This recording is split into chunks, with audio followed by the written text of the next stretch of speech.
They said no one could cross the river and live to tell the tale. For years, the dark waters had swallowed every brave soul who tried. Beneath the surface, unseen eyes watched, waiting. No one knew how many there were, only that they were always hungry. But one day, a small hare named Kweku stood at the river's edge, staring at the deadly current. He wasn't strong. He wasn't big. But he had something far more dangerous than teeth or claws. A plan. And with nothing but his wits, he was about to do what no animal had ever dared.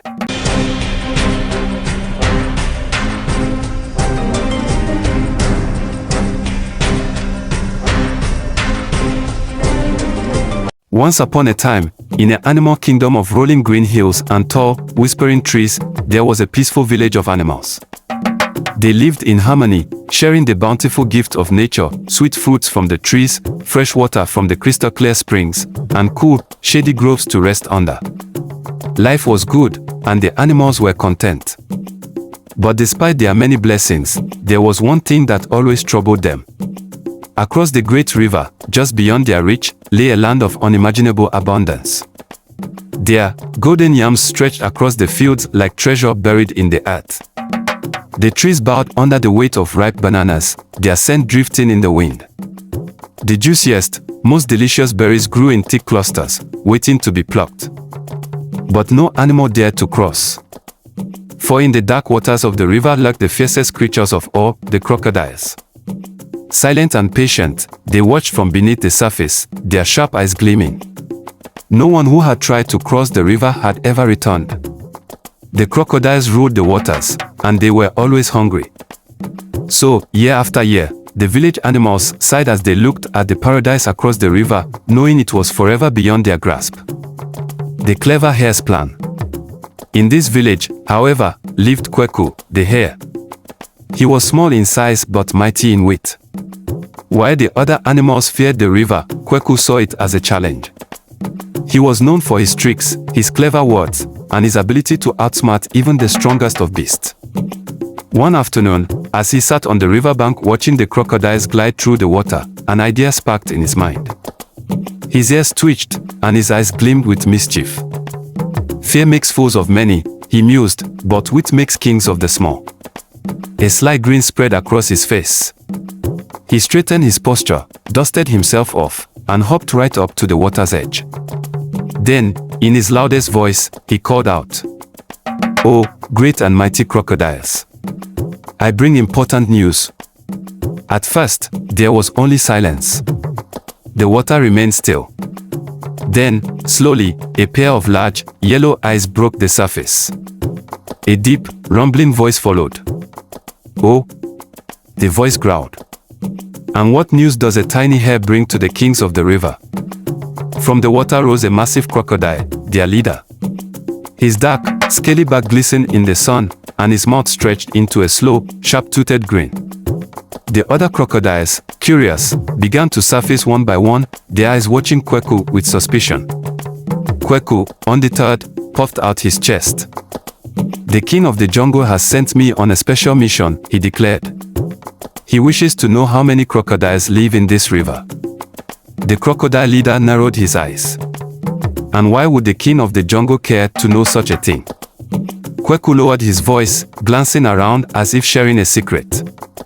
"Because he is preparing a grand feast," he whispered, "and he needs to know if there are enough crocodiles to be the main course." At this, a ripple of alarm spread through the water. More crocodiles surfaced, whispering among themselves. "A feast. On us." One of them gasped.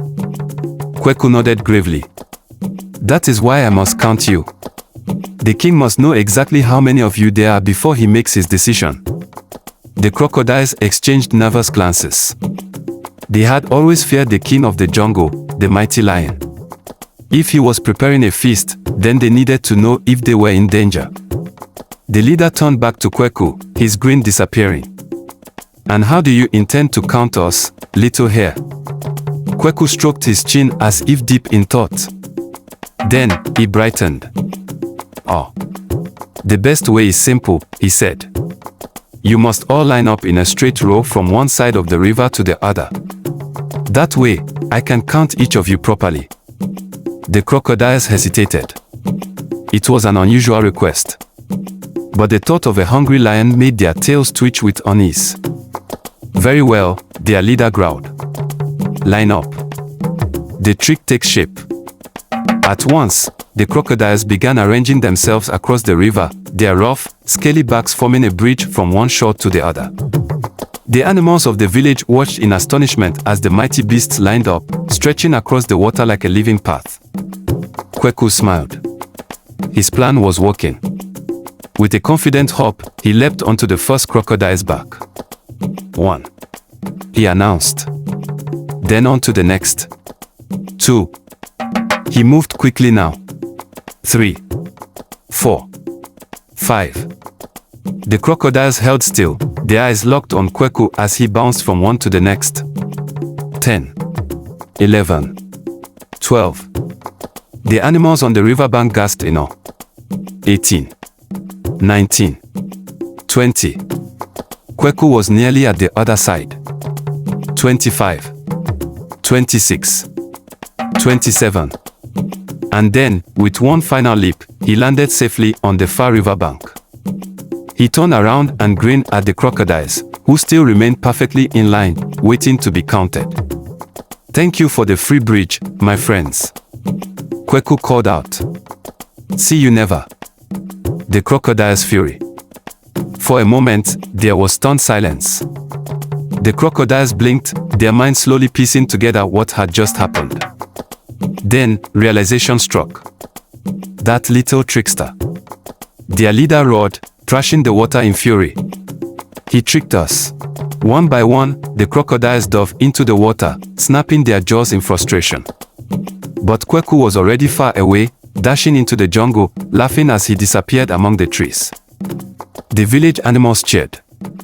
Kweku had done what no one else had dared to do. He had outwitted the crocodiles and crossed the river without a single scratch. From that day on, the village animals no longer lived in fear. Thanks to Kweku's cleverness, they learned a valuable lesson. Strength may rule the river, but wit will always find a way across. And as for Kweku, he spent his days feasting on golden yams, ripe bananas, and the juiciest berries, smiling to himself whenever he thought of the mighty crocodiles, still grumbling about the trickster Hare who had made fools of them all. Moral of the story. When life throws a crocodile at you, just make them line up and be useful. Join us on this thrilling adventure in Tales of the Motherland, where wisdom triumphs over fear, and every tale leaves you inspired. Subscribe now and dive into the heart of Africa's greatest stories, crafted to entertain, enlighten, and ignite your imagination.